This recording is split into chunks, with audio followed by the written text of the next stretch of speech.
La petite fille ne pouvait s'empêcher de se gratter le nez pendant 6 ans. Ce que les médecins ont découvert était incroyable. Bonjour à tous. Profitez de ces moments relaxants pendant que vous regardez Chicago. Par un matin d'hiver, l'air était frisqué mais sec. Sur un banc de pierre au coin de la cour d'école, Alyssa était recroquevillée, un bras serrant son sac à dos, l'autre main se grattant le nez de manière répétée comme prise dans un réflexe incontrôlable. « Alyssa, arrête de te gratter. Tu saignes », murmura Eleanor, l'une des rares camarades de classe qui lui parlait encore, ses yeux emplis d'inquiétude et de peur. « Je n'y arrive pas », gémit Alyssa, sa voix étouffée comme celle de quelqu'un enrhumé. « J'ai l'impression que quelque chose rampe à l'intérieur de mon nez. » Une traînée de sang rouge vif coula le long de sa lèvre. Eleanor recula instinctivement. La cloche de l'école retentit. Les enfants se précipitèrent à l'intérieur.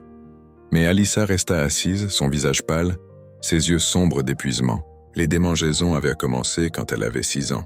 Au début, ce n'était qu'un léger inconfort, mais avec le temps, cela devint une obsession implacable qui ne s'apaisa pas malgré les visites chez des dizaines de médecins, des cliniques privées aux grands hôpitaux. « Cela pourrait être une rhinite allergique chronique », suggéra un médecin. « Non, je pense que c'est un trouble nerveux sensoriel », secoua la tête un autre. « Rien d'inquiétant.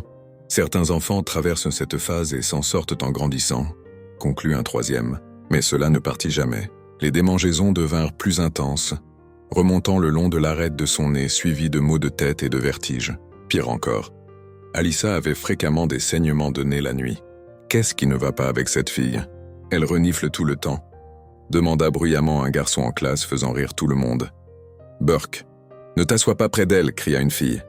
Bientôt, Alyssa fut complètement isolée. Personne en classe ne voulait s'asseoir à côté d'elle. À la cantine, elle mangeait toujours seule. Les enseignants, agacés, pensaient qu'elle inventait pour attirer l'attention. Tu dois être plus sérieuse, Alyssa. Personne ne se gratte le nez en permanence parce que quelque chose rampe à l'intérieur, dit froidement son professeur principal, Madame Catherine. Je n'invente rien, c'est réel. Je le sens comme quelque chose de vivant. Alyssa sanglota. Madame Catherine secoua la tête intérieurement. Tu as besoin de voir un psychologue. Les choses étaient encore pires à la maison. Leur petit appartement au 4e étage d'un complexe de Brooklyn était toujours calme et froid. La belle-mère d'Alyssa, Martha, était rarement là. Et quand elle l'était, elle ne parlait guère plus de quelques mots à Alyssa. Leur relation ressemblait plus à celle d'une patronne et d'une servante. Cet après-midi-là, alors qu'Alyssa franchissait la porte, Martha cria « Va nettoyer la cuisine. Je ne suis pas ta fichue bonne. Je suis un peu fatiguée. J'ai eu un saignement de nez à l'école ce matin. » Fatiguée. Encore en train d'inventer des bêtises. « Pourquoi tu ne crèves pas tout simplement ?» Alyssa se figea. Elle se mordit la lèvre. Du sang séché croûtait autour de ses narines. Elle hocha simplement la tête et se dirigea silencieusement vers la cuisine. Cette nuit-là, alors qu'elle passait la serpillière, les démangeaisons surgirent comme des vagues furieuses sous sa peau. Elle lâcha la serpillière, s'assit par terre et griffa désespérément les 2 côtés de son nez, la tête qui tournait. « Qu'est-ce qui se passe maintenant ?» Martha surgit du salon, ceinture à la main. « Je ne peux pas respirer. Ça bouge à l'intérieur de mon nez » hurla Alyssa. Clac. La ceinture s'abattit sur son dos, une piqûre brûlante comme du feu. « Tais-toi, tu es une telle drama queen. » Personne ne plaint une folle. Personne ne la défendit. Les voisins entendirent les cris mais restèrent silencieux. Martha était la femme gentille que tout le monde saluait, qui souriait et disait qu'elle aimait beaucoup Alyssa. Mais la pauvre fille était un peu perturbée. Une fois, Alyssa essaya de le dire à son professeur de biologie, Madame Teresa, une femme plus âgée qui prêtait une grande attention à ses élèves. « Madame Teresa, mon nez?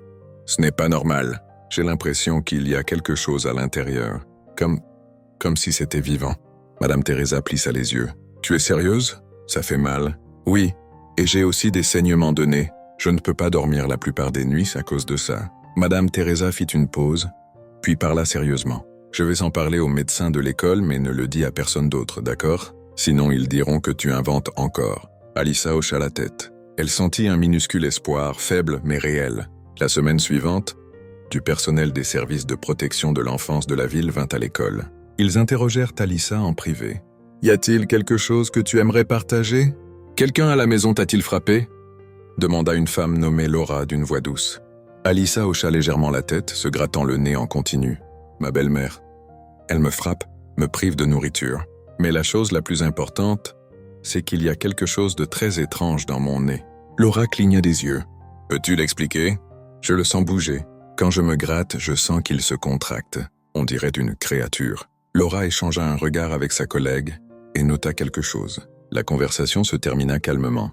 Quelques jours plus tard, Martha se présenta à l'école avec un sourire éclatant. J'ai entendu dire que quelqu'un avait signalé que Alyssa était maltraitée. C'est ridicule. Elle a une histoire d'imagination débordante depuis petite. Un psychologue a même noté l'année dernière qu'elle montre des tendances paranoïaques légères. Madame Catherine hocha la tête. Nous avons remarqué des comportements étranges aussi. Peut-être qu'elle devrait revoir un psychologue. Laura n'eut d'autre choix que d'accepter déçue. Sans preuve concrète, ce n'était que la parole d'un enfant. Et Martha, avec ses mensonges habiles, gagna encore. Cette nuit-là, Alyssa se recroquevilla dans son lit. Son nez ne cessait de la démanger. Elle se gratta jusqu'à ce que sa peau se fissure. Du sang suinta, tachant l'oreiller. Ses yeux étaient grands ouverts. Elle ne pouvait pas dormir. « Pourquoi personne ne me croit ?» murmura-t-elle. « Pourquoi ne peuvent-ils pas le voir? Je ne suis pas folle. » Dans l'obscurité, la lumière des réverbères filtrait à travers les lattes de la fenêtre, projetant de longues bandes de lumière sur le sol. Elle toucha son nez à nouveau. Il semblait raide, comme si la peau pulsait, quelque chose au fond, observant chaque souffle qu'elle prenait. Une autre nuit passa et la fille de 12 ans entra dans un nouveau jour avec des yeux cernés, des doigts ensanglantés et une terreur sans nom qui pulsait à chaque respiration. Le cliquetis des assiettes résonnait dans la petite cuisine. Alyssa les lavait sous la lumière jaune terne, les mains engourdies par l'eau froide. Une échymose d'un coup de fouet pourri marquait encore le dos de sa main droite. Elle n'osait pas s'arrêter une seconde. « Dépêche-toi, tu te prends pour une princesse ou quoi ?» La voix de Martha retentit du salon pleine de rage. Alyssa avala sa salive et répondit, tremblante. « Oui, madame, j'ai presque fini. »« Oh, donc tu oses me répondre, hein ?» Petite insolente. Quelques secondes plus tard, Martha était derrière elle, pantoufle en plastique à la main. Clac. Le coup atterrit sur l'épaule d'Alyssa, la faisant presque trébucher. « Pardon, je ne voulais pas. Tu vis dans ma maison, tu manges ma nourriture, tu portes mes vêtements, et tu penses mériter le pardon. » Alyssa se mordit la lèvre, continuant à laver la vaisselle pendant que les larmes coulaient sur son visage. Son nez recommença à la démanger. Comme toujours quand ses émotions montaient, cette chose à l'intérieur réagissait. Elle se gratta rapidement, essayant de ne pas le laisser voir à Martha. Mais Martha vit, encore en train de faire ton truc avec le nez. Quoi? Tu as besoin d'attention à ce point? Tu penses que je ne sais pas que tu veux que les gens aient pitié de toi? Ça me démange vraiment. Tais-toi. Martha attrapa Alyssa par les cheveux et la traîna jusqu'à la pièce de rangement sombre sous l'escalier. Un espace poussiéreux sans fenêtre. Juste une chaise en bois branlante et des murs moisis. Reste ici jusqu'au matin. Réfléchis à tes bêtises folles, s'il te plaît. J'ai peur du noir. Je ne suis pas ta mère. J'ai été forcé de t'élever. Sans ce maudit héritage de ton père, tu serais à la rue depuis longtemps. La porte claqua et fut verrouillée de l'extérieur. Alyssa éclata en sanglots. Elle se recroquevilla par terre, tremblant de froid.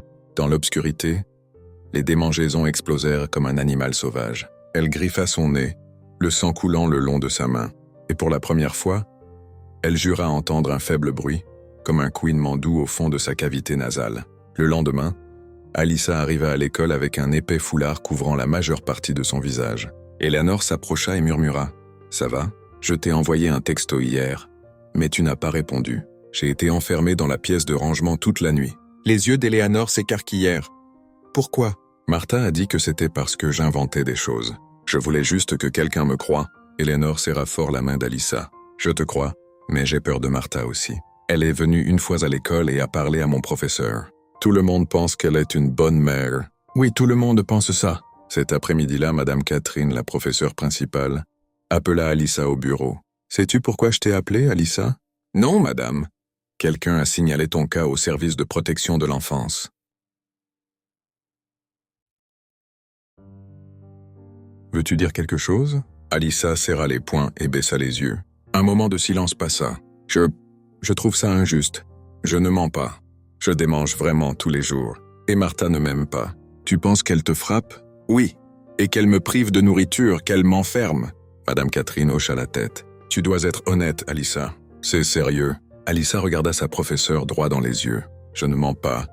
Mais je sais que les gens croient toujours Martha plutôt que moi. » Et comme prévu, après la réunion, Martha vint encore à l'école, tout sourire. Je suis désolé si quelque chose que j'ai fait a causé de l'inquiétude. Alissa est un enfant spécial. Elle a été traumatisée depuis petite. Mon mari, son père, est mort dans un accident. Et je ne pense pas qu'elle s'en soit vraiment remise. Nous comprenons, hocha la tête Madame Catherine. Ce n'est pas facile d'élever un enfant avec des symptômes psychologiques complexes. Je fais de mon mieux, mais parfois elle invente des choses, comme prétendre qu'il y a une créature vivante dans son nez. C'est déchirant. Nous recommanderons plus de conseils, dit Madame Teresa. Martha sourit doucement. J'apprécie vraiment ça. Je veux seulement ce qu'il y a de mieux pour Alissa. Ce soir-là, Martha jeta le vieux sac en tissu d'Alissa sur le lit. Si tu oses encore dire du mal de moi, tu n'iras plus à l'école. Tu m'entends? Je n'ai pas dit du mal, j'ai juste dit la vérité. La vérité? Mon œil. Elle se jeta en avant, attrapant Alissa par le col et la secouant violemment. La fille hurla de peur. Pardon, je ne dirai plus rien. Trop tard. Clac. Une autre gifle violente. Alissa fut projetée sur le lit, sa tête heurtant le coin de la table. Elle resta là, haletante du sang coulant de son nez, cette fois mélangé à un mucus gris foncé. Martha s'arrêta un moment, fronçant les sourcils en voyant la substance étrange sur la main d'Alissa.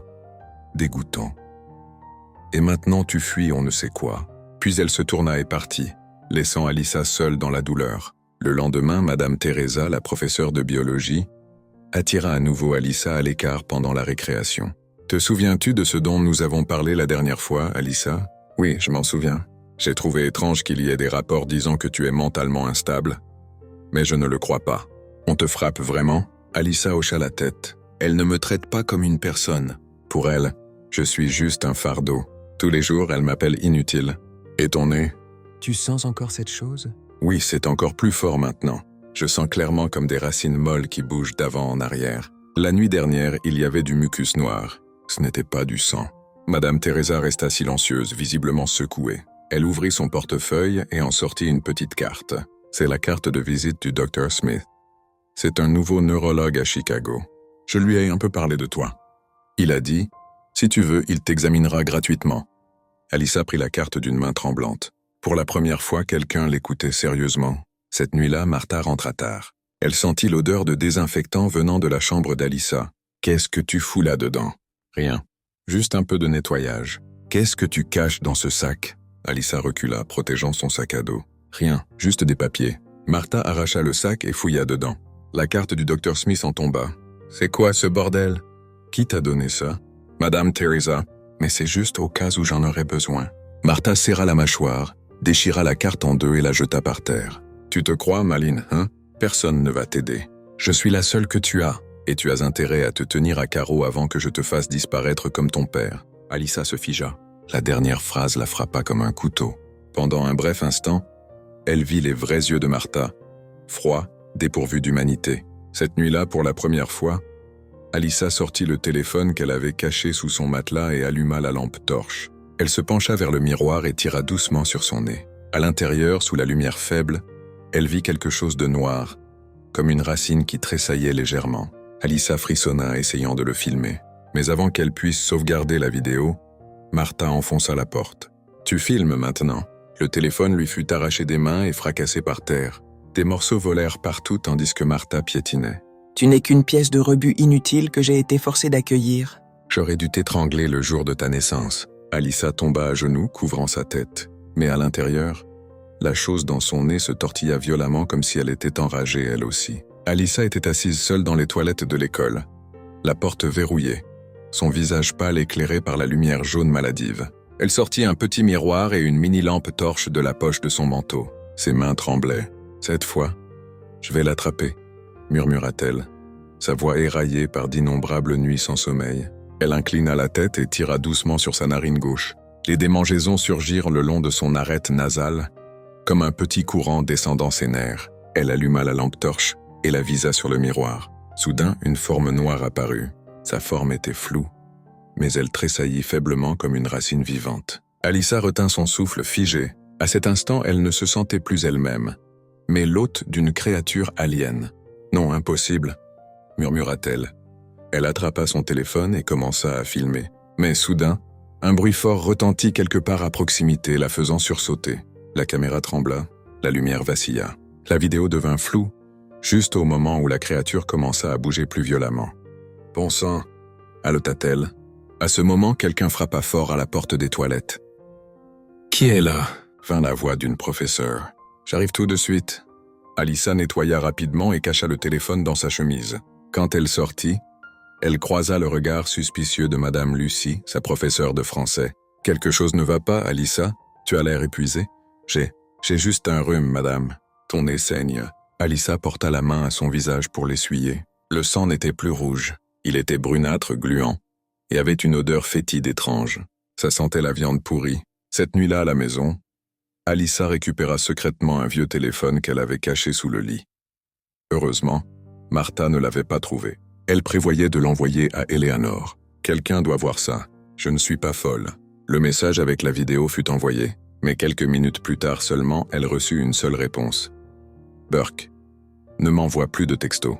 Immédiatement, le symbole de blocage apparut. Alyssa se figea. Sa main tomba. Des larmes coulaient sur son visage de manière incontrôlable. Elle respirait lourdement, la main tendue vers son nez. Les démangeaisons brûlaient maintenant comme du feu. Elle se gratta et se gratta jusqu'à ce que sa peau saigne. « Qu'est-ce que tu fous là-dedans » rugit Martha de l'extérieur de la porte. « Et rien. Ouvre la porte. » La porte s'ouvrit en claquant.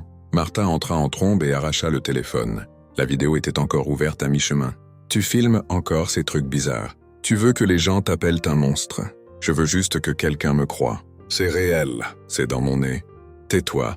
Tu me rends folle. » Martha la frappa d'une gifle tonitruante, projetant la tête d'Alyssa contre le bord de la table. Elle chancela, le nez saignant à nouveau, pire que d'habitude, et l'odeur était accablante. Martha fronça le nez et le couvrit. « C'est quoi cette puanteur? C'est ça, c'est cette chose. Assez. À partir de maintenant, tu es interdite d'avoir des appareils dans cette maison. » Elle piétina le téléphone, le brisant, puis traîna Alyssa hors de la chambre et la verrouilla à nouveau dans le placard de rangement. Reste là et réfléchis à ce que tu as fait. Plus tu parles, plus tu donnes envie aux gens de t'envoyer en asile psy. Le lendemain matin, elle arriva à l'école avec une ecchymose sur le front. Quand Madame Teresa la vit, elle halta. « Alyssa, qu'est-il arrivé à ta tête ?»« Je suis tombée dans les escaliers. »« Vraiment ?»« Oui. » Teresa ne la crut pas. Elle baissa les yeux et remarqua des marques de griffures sur le dos de la main d'Alyssa. « Veux-tu que j'en parle à quelqu'un pour toi ?»« Personne ne me croit. Même ma meilleure amie pense que je suis dégoûtante. » Madame Teresa regarda profondément dans les yeux d'Alyssa. « Tu n'es pas dégoûtante. Ceux qui ont trop peur d'affronter la vérité devraient avoir honte. » Cet après-midi-là, Alyssa était allongée sur son lit, lumières éteintes. La chambre était imprégnée de la lueur grise terne du crépuscule. Elle ferma les yeux mais ne put dormir. La puanteur de pourriture dans son nez s'était maintenant répandue dans sa gorge. Elle se sentait comme si elle se décomposait. Soudain, une démangeaison violente la frappa. Elle se redressa en haletant et courut à la salle de bain. Elle alluma la lumière et prit à nouveau le miroir. Cette fois, c'était plus clair que jamais. Ce n'était pas juste une racine. On aurait dit un petit tronc qui se tortillait, se contractant à chaque souffle qu'elle prenait. Quand elle dirigea la lumière directement dessus, quelque chose scintilla comme un œil reflétant le faisceau. Alyssa hurla. « Qu'es-tu » ? « Sors de mon corps. » Martha accourut du salon. « Qu'est-ce qu'il y a encore ?»« Il y a quelque chose dans mon nez. Je jure que je ne suis pas folle. C'est vivant. Ça a des yeux. Je l'ai vu. » Martha se figea quelques secondes, puis s'approcha, ses yeux sombres. « Tu commences à me faire peur. S'il te plaît, maman, ne me frappe pas. Je dis la vérité. Écoute-toi, on dirait une malade qui imagine tout. Non, je l'ai filmé en vidéo. »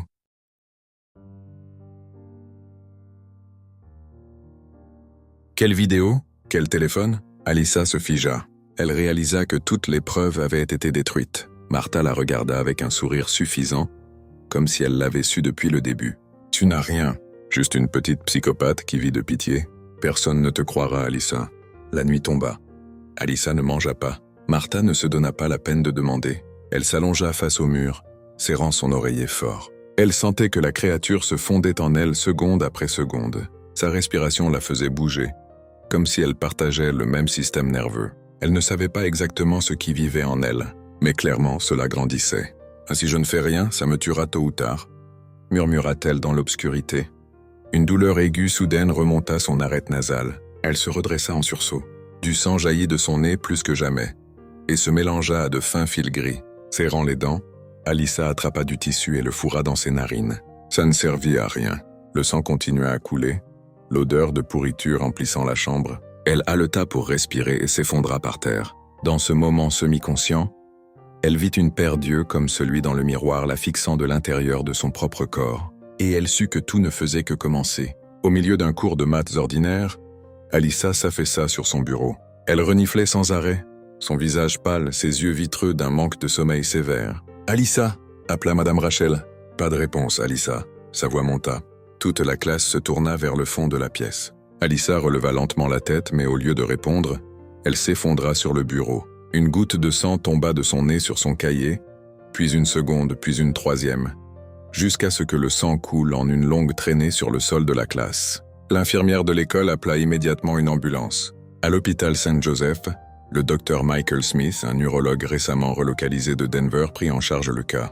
Alyssa gisait immobile sur la civière, son visage pâle, le nez bourré de gaz. Martha venait d'arriver, arborant son air paniqué habituel et faux. « Qu'est-il arrivé ? Je vous ai dit qu'elle était mentalement instable. Vous essayez de la tuer ?» hurla-t-elle aux infirmières. Le docteur Smith s'avança, parlant calmement. « Nous l'examinons maintenant.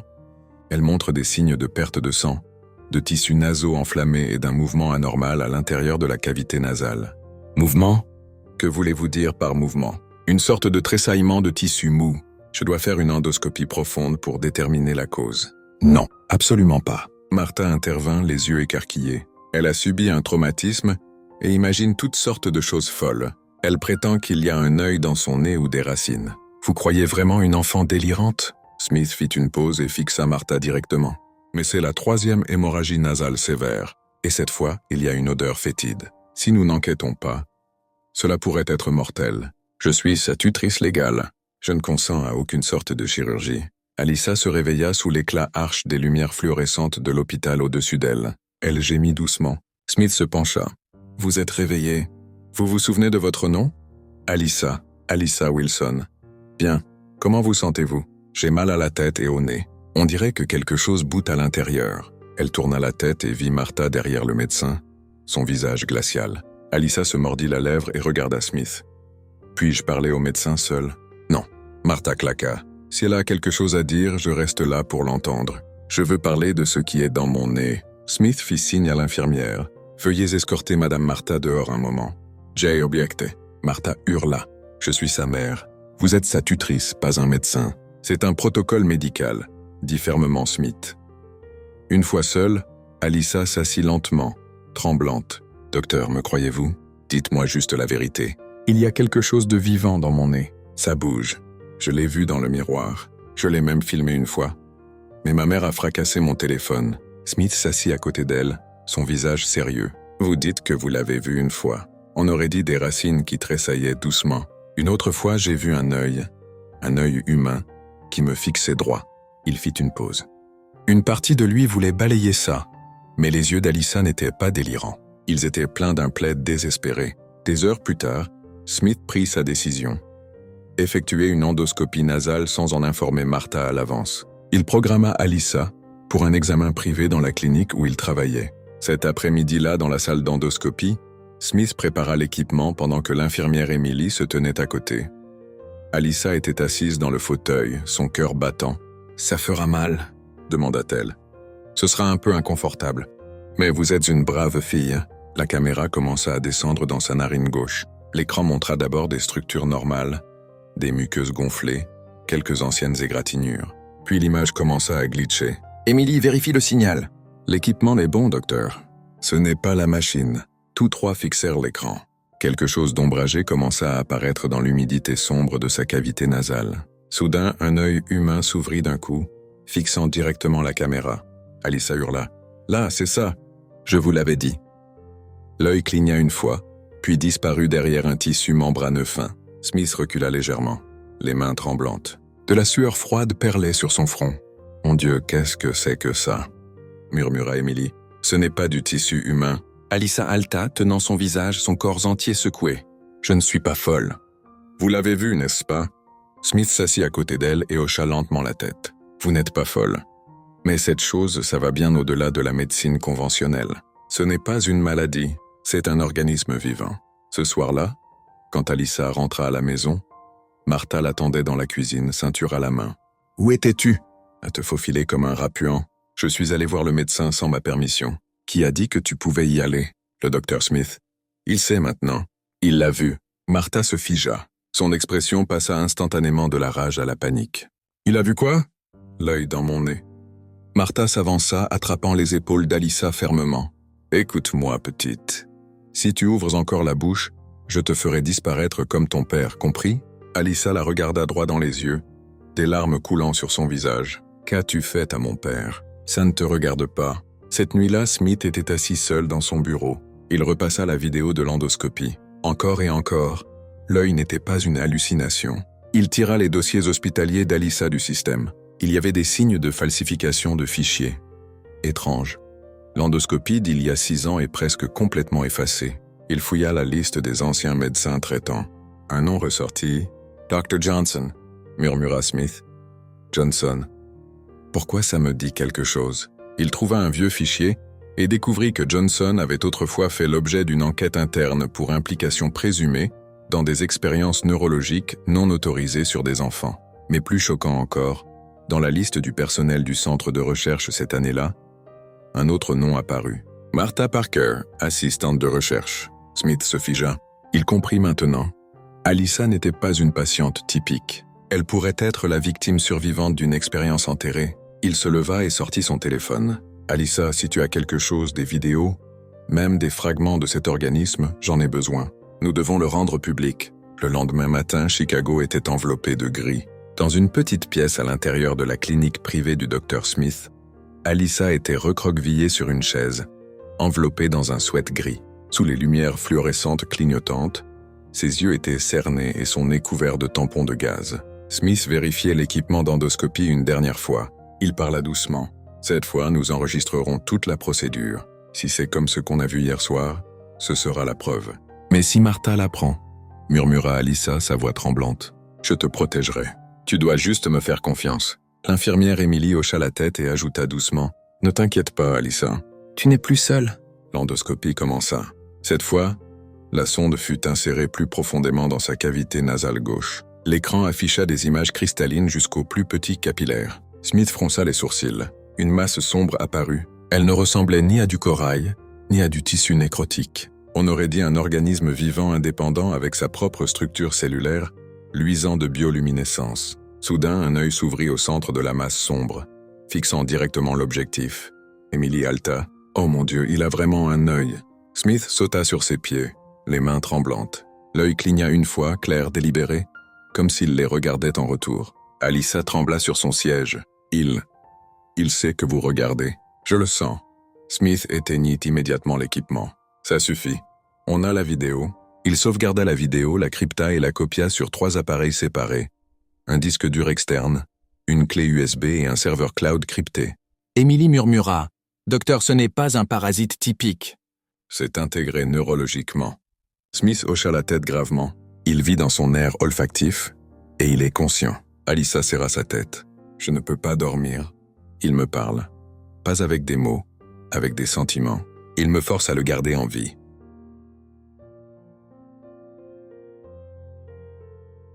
Après avoir arrangé pour qu'Alyssa reste temporairement chez Madame Teresa, Smith appela un vieil ami, le Dr. Paul Davis, expert en neurobiologie extrême, qui avait autrefois travaillé à l'Institut national de recherche. « Paul, je dois te demander quelque chose. Tu te souviens du projet Johnson en 2016 ? Tu veux dire le projet de circuit neural ? Oui. Celui impliquant des parasites capables d'interfacer avec les systèmes neuronaux humains. » Paul resta silencieux un moment. Ce projet a été arrêté, toutes les découvertes scellées. Johnson a perdu sa licence pour avoir implanté du tissu non approuvé dans des sujets enfants. Pourquoi remuses-tu ça? Parce que je regarde ce qui pourrait être le seul résultat survivant de ce projet. Une fille de 12 ans. J'ai une vidéo. Il y a un œil dans son tissu nasal. Paul tomba complètement silencieux. Pendant ce temps, Martha ignorait encore que la vidéo avait été sauvegardée. Elle fit irruption dans la chambre d'Alyssa, fouillant tout, cherchant des téléphones, des enregistreurs, toute trace de preuve. « Tu te crois plus maligne que moi ?» hurla-t-elle dans le vide. « Tu penses que tu vas t'en tirer ?» En fouillant sous l'oreiller, Martha trouva un papier plié soigneusement. Un ancien résultat d'analyse de sang d'Alyssa à 6 ans. Les données étaient floues, mais le sceau national de l'hôpital était encore visible. Martha le déchira et le brûla dans un cendrier. Personne ne doit savoir. Personne. Ce soir-là, Smith appela Alyssa. « J'ai contacté quelqu'un qui peut t'aider, Mais j'ai besoin de plus de données. Je veux faire un scanner CT de ta tête. Je ne suis pas sûr que Martha le laisse faire.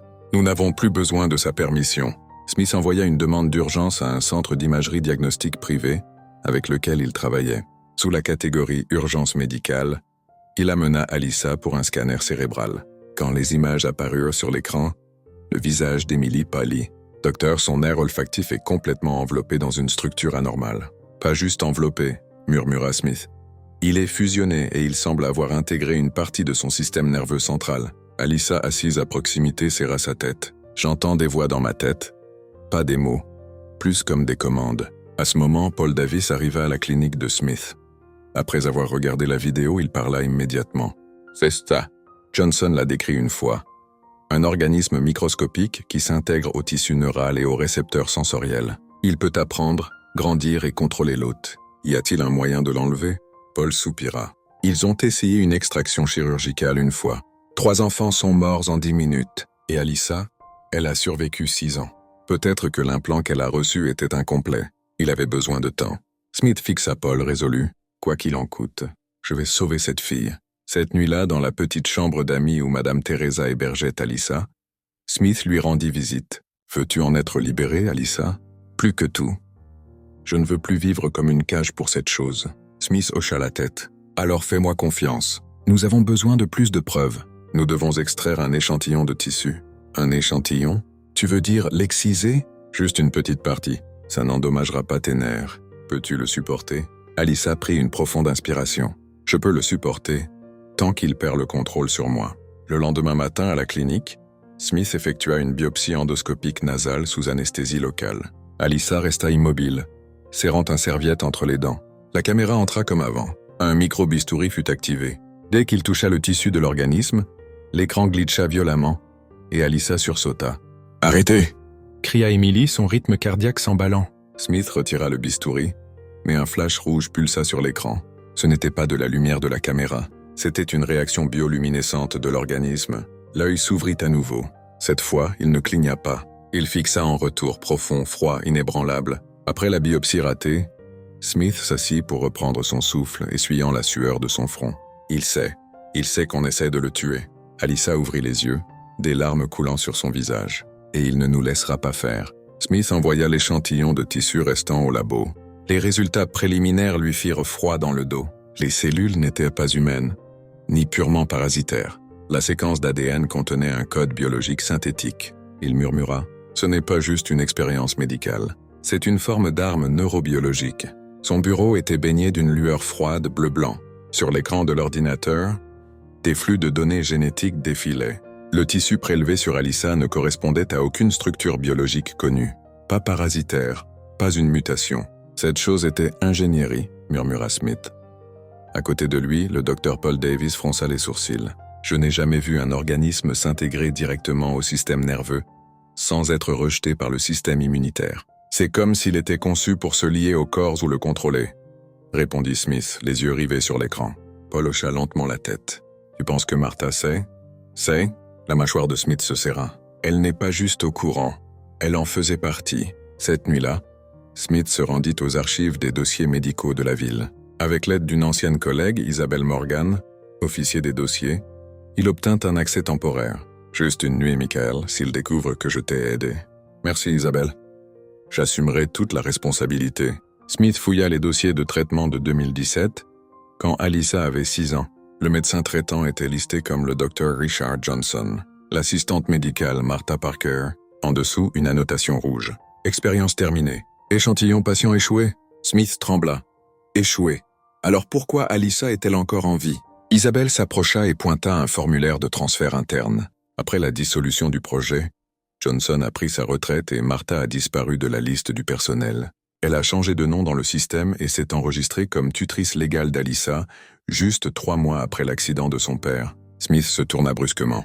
Cet accident était un meurtre pour le faire taire. Le lendemain matin, Smith alla à l'école où le père d'Alyssa travaillait comme professeur de physique. Il rencontra l'ancien directeur, M. Matthew Rogers, un homme maigre dans la soixantaine, son visage sérieux et tendu. Le père d'Alyssa, Alan Wilson, était un bonhomme, dit Rogers. Dédié, honnête, toujours à poser des questions. A-t-il jamais enquêté sur quelque chose lié à des problèmes médicaux?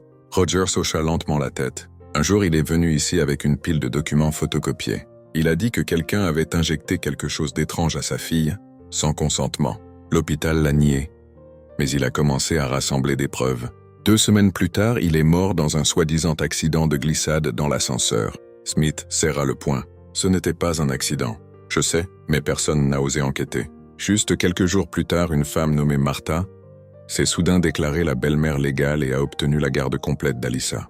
Dans le petit appartement où Madame Teresa l'hébergeait temporairement, Alyssa était assise, le regard vide, près de la fenêtre. Ses yeux étaient secs, il n'y avait plus de larmes à verser. Teresa versa du thé et s'assit à côté d'elle. « As-tu dormi la nuit dernière, ma chérie ?»« Non, ça ne m'a pas laissé. » Ça n'a cessé de murmurer dans ma tête. Des pensées étranges. Quel genre de pensées? Ça veut rester. Ça déteste la lumière. Ça déteste les scalpels. Ça aime ma douleur. Teresa serra doucement sa main. Tu n'es pas une créature. Tu es un être humain. Et le Dr Smith va te sauver. Alyssa pressa ses lèvres. Mais Martha, elle sait quelque chose. Je suis sûr qu'elle est plus qu'une simple belle-mère. Au même moment, Smith rendit visite à Martha sous prétexte de revoir les résultats médicaux. Elle ouvrit la porte avec sa posture composée habituelle. Mais ses yeux trahissaient l'attention. Je pensais que vous aviez compris. Je vous ai demandé d'arrêter de vous impliquer. J'ai juste besoin de voir ces médicaments. Ce que vous donnez à Alyssa la nuit, Martha croisa les bras. Ça ne vous regarde pas. Vous lui donnez des somnifères à haute dose. L'un est interdit aux mineurs. Elle a de l'insomnie, qu'étais-je censé faire? Et vous violez mes droits de garde. Smith s'approcha, sa voix basse et tranchante. Vous n'êtes pas sa vraie tutrice. Vous étiez l'assistante de Johnson. Vous avez implanté cette chose dans son nez.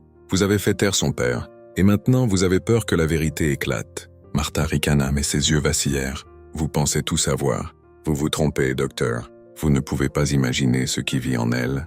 Je sais que c'est un organisme synthétique, et je vais tout exposer.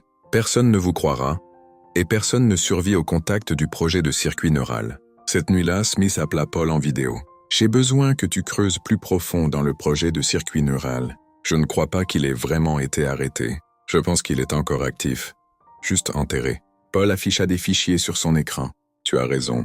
Je viens de trouver une entrée budgétaire suspecte du département des sciences en 2019.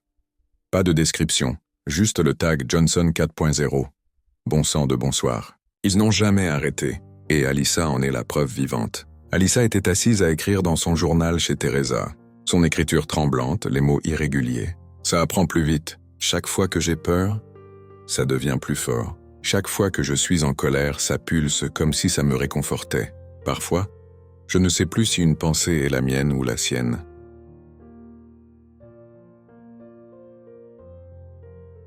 J'ai peur. Un jour, je disparaîtrai. Tard cette nuit-là, Smith revit la vidéo d'endoscopie. À chaque visionnage, l'œil lui donnait la chair de poule. Cette fois, il mit en pause au moment où l'œil s'ouvrait le plus grand. Il augmenta le contraste. Soudain, il vit un petit réseau de vaisseaux sanguins se formant autour des yeux, formant ce qui semblait être un tissu cérébral secondaire. Il murmura « Il fait pousser son propre cerveau ». L'air nocturne de Chicago était plus froid que d'habitude. Dans l'appartement calme, Alyssa était assise droite dans son lit.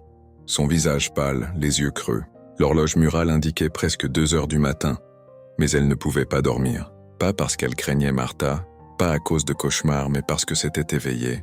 « Je sais que tu m'entends », murmura Alyssa, sa voix craquelée et sèche. « Tu vis en moi. » Il n'y eut pas de réponse, mais un pouls sourd de son arête nasale remonta vers son front comme une vague douce. Pas exactement de la douleur, plus comme quelque chose qui effleurait profondément dans son esprit. « Je ne te laisserai pas me contrôler. » Puis une pensée défila dans son esprit, claire comme une voix parlée. « Nous avons besoin l'une de l'autre. Sans moi, tu es vide. » Alyssa recula, serrant sa tête. « Non, je suis moi. Je ne suis pas ton vaisseau. » Un coup retentit de l'extérieur de sa porte. « Alyssa, ça va ?» La voix douce de Teresa flotta. « Je vais bien, je n'arrive pas à dormir. Le Dr Smith vient demain. Essaye de te reposer. » Alyssa ne répondit pas. Sa gorge était sèche. Les démangeaisons dans son nez revinrent. Mais cette fois, elles atteignirent profondément dans son crâne.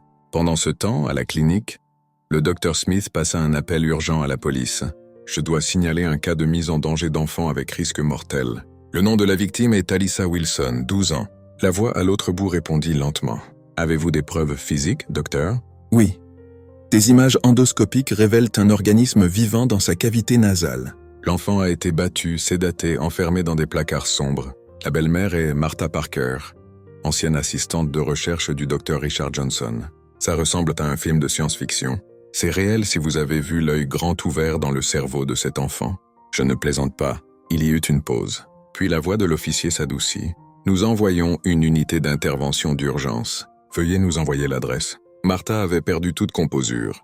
Dans sa cuisine froide, elle remua un sachet de poudre blanche dans une tasse de lait chaud. Sur la table, une bouteille étiquetée Madazilam avec un avertissement rouge. Pas d'utilisation chez les enfants de moins de 16 ans. Ils ne l'emmèneront pas, murmura-t-elle. Pas quand elle est si proche de la phase finale. Elle ouvrit son sac, sortit une seringue, aspira du liquide d'un petit flacon de verre et se dirigea silencieusement vers la chambre où Alyssa séjournait. Teresa répondit à la porte quand Martha sonna. « Je suis venue chercher Alyssa à la maison. Le médecin a dit qu'elle devrait se reposer dans son propre lit. Il est 2 heures du matin, Madame Martha. » Teresa fronça les sourcils. « Je m'inquiète juste pour elle. Et j'ai le droit légal de la garder ici jusqu'au matin selon l'accord avec la police. Vous devriez partir. » Martha sourit finement. « Êtes-vous sûr que vous vivrez jusqu'au matin ?» Avant que Teresa puisse réagir, Martha la frappa d'un coup soudain au cou.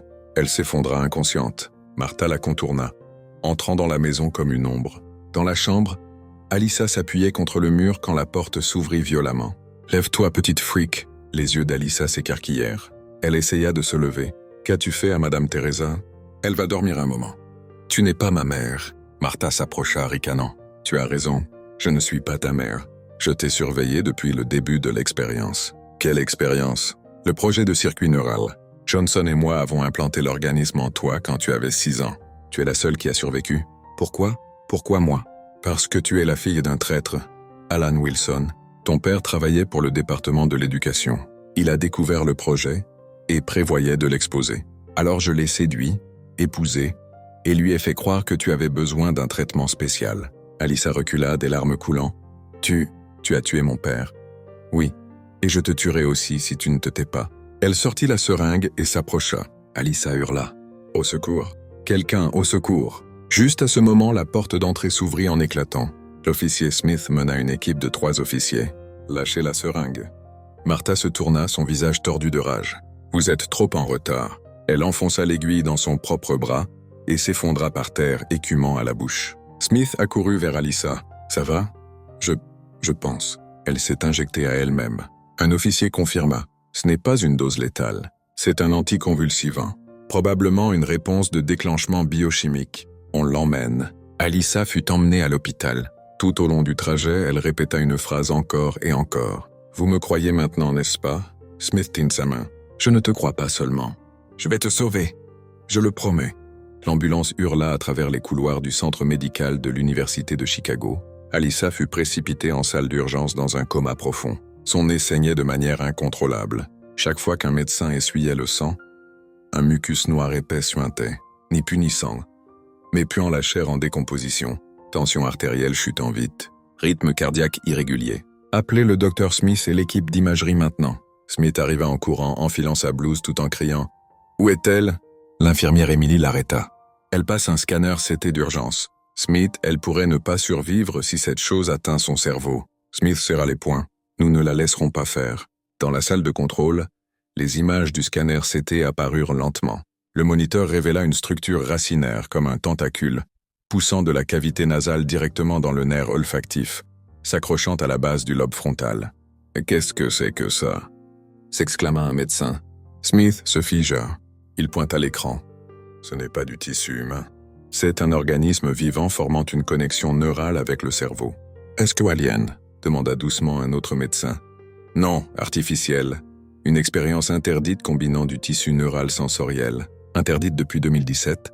Pouvons-nous l'enlever ?» Smith prit une profonde inspiration. « Nous devons opérer.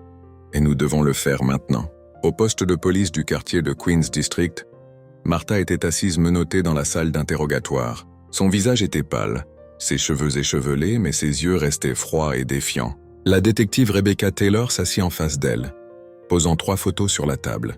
Une de l'image endoscopique de l'organisme dans le nez d'Alyssa, une du dossier du personnel de Martha de l'Institut Johnson, et la 3e, Une copie du certificat de décès d'Alan Wilson. Vous savez ce que nous avons, n'est-ce pas? Martha resta silencieuse. Rebecca poussa l'image endoscopique plus près. C'est l'œil de l'organisme biologique dans la cavité nasale d'Alyssa, l'enfant que vous avez implanté quand elle n'avait que 6 ans. Martha ricana faiblement. Vous l'appelez un organisme?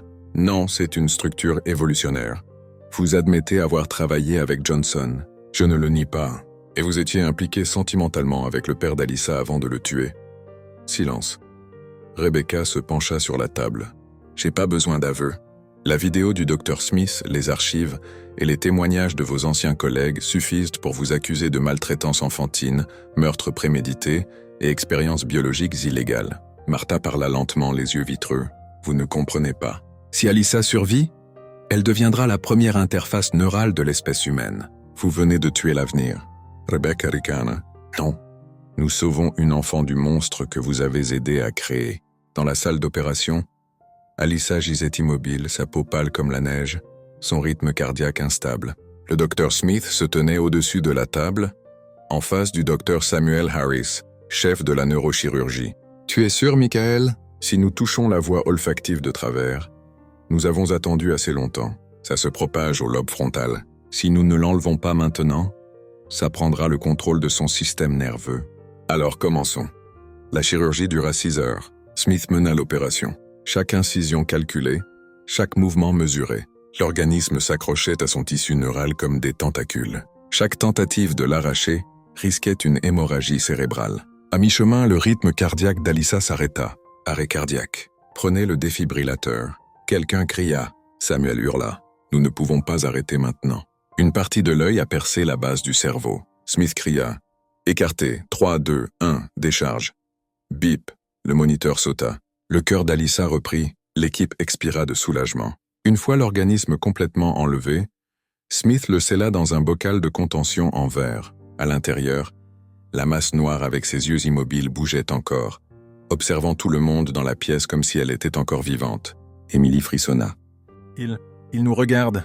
Smith secoua la tête. Non. Il est coupé de son système nerveux maintenant. Ce n'est plus qu'un corps sans vie. Alyssa fut transférée en salle de réveil. Des infirmières l'entourèrent, des machines surveillant chaque signe vital. Smith s'assit à côté d'elle, tenant doucement sa petite main. 1 heure plus tard, Alyssa remua et ouvrit lentement les yeux. « Ah, docteur! Alyssa, m'entends-tu? Est-ce encore là? »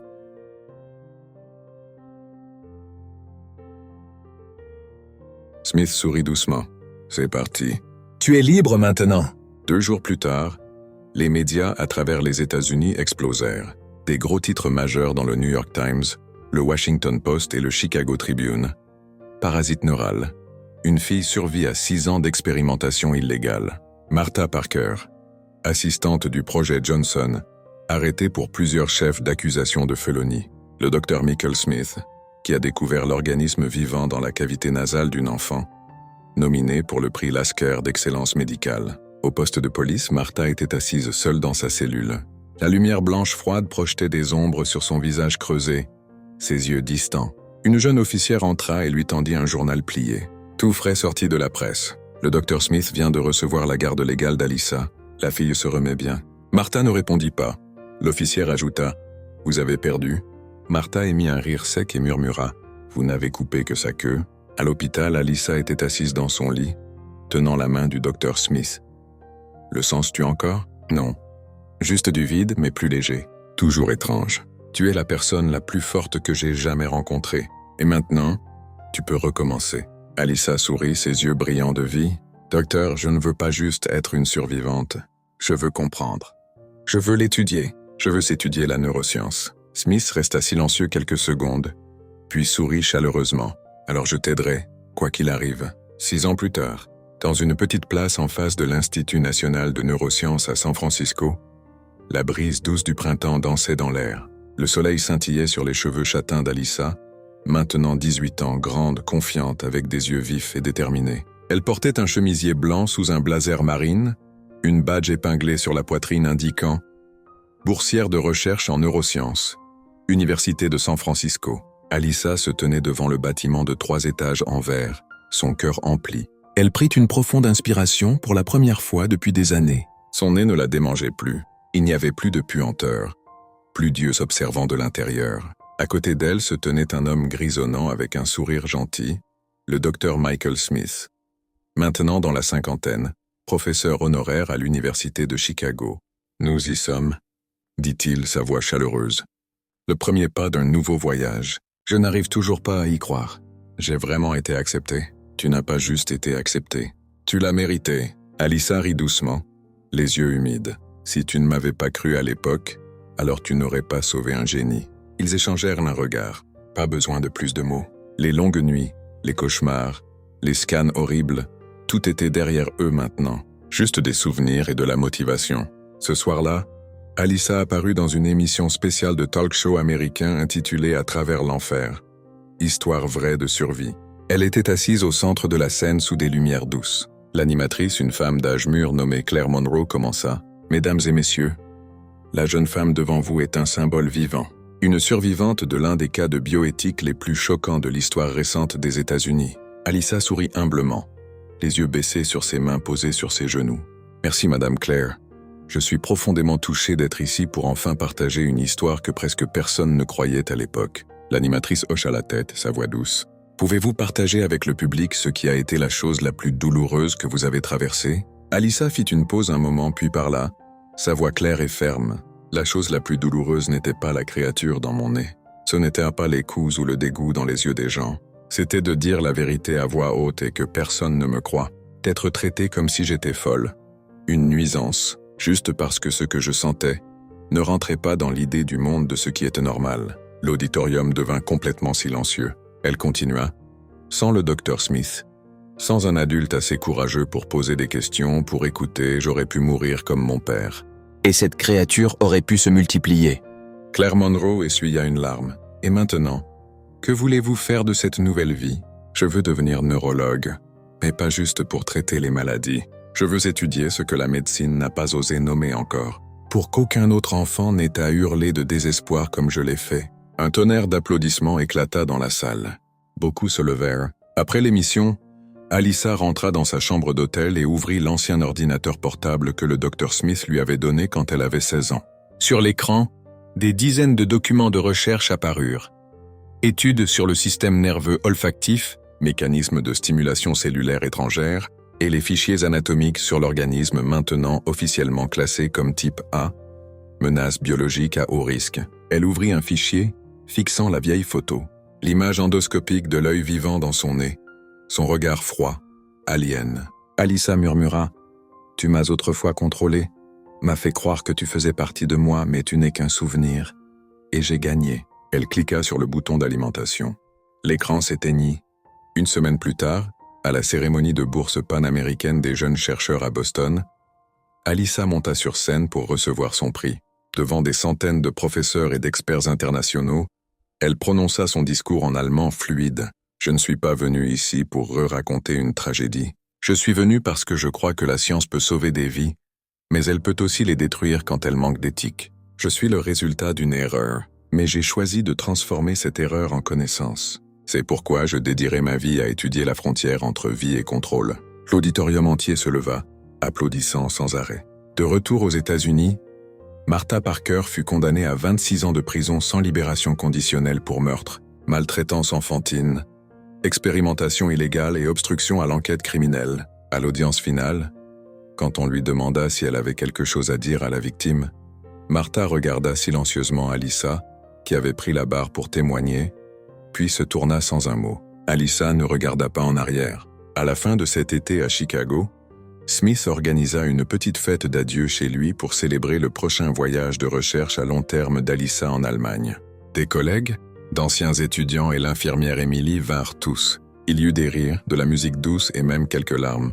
Emily trinqueta avec Alyssa. « Je me souviens encore de la façon dont cette créature nous regardait. Mais quand je regarde dans tes yeux maintenant, je sais qui a gagné. Je n'ai pas gagné seul. Tout le monde qui a cru en moi l'a fait, » répondit Alyssa. Smith s'approcha et lui tendit une petite boîte. Un cadeau d'adieu. Alyssa l'ouvrit. À l'intérieur, un bonnet chirurgical brodé des mots « Celle qui a vaincu les ténèbres ». Conquérante de l'obscur. Elle le serra fort dans ses bras. Je le porterai le premier jour de mon internat.